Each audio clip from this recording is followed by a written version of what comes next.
Hadiste geliyor, Seyyid Bukhari'de hadis geliyor. Ala unabbiukum bi ekberil kebairi thalathan. Peygamberimiz üç taraf evurlap etti diye. Günah kebire. Günah kebirlerin içinde, şu olukan günahların içinde. İnki olukan günahını aydayım mı dedi. Üç taraf evurlap Peygamberimiz. Ala unabbiukum bi ekberil kebair. Olukan günahların içinde. İnki olukan günahını aydayım mı? Ayet ya Resulullah dedi diye. El işraku billah. Allah'a şirk getirmektir. İnki olukan günah kaçır. Ondan sonra ne demek? Ve hukukul valideyn. Hukuk geliyor. Enatağın nafermani etmektir. Ne hakkında? Şeriata bolup duranların mukabilinde. Şeriata bolup duranların mukabilinde enatağın nafermani etmektir.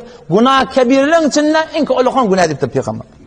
Ve celese ve kâne muttakiyen. Peygamber Huda Aleyhisselam şunla yaptan oturdu diye, dikilip oturdu diye. Fekâle alâ ve kavlu zûr. Kavvetten kulağatın. Günahın inki olukan kebire günahın içinde inki olukan bir günahın bir neme yalan dedi, yalan anlamak. On Peygamberimizin bir ayet koymaktır. El işraku billani Allah'a şirk getirmen bir ayet. Enatağın nafermani değil. Günah kebirenin içinde olukan günah bir ayet. Ama yalan anlamaklık. Zol ayettirdi diye. Yalan anlamaklık. Şu aydıptı diye zol.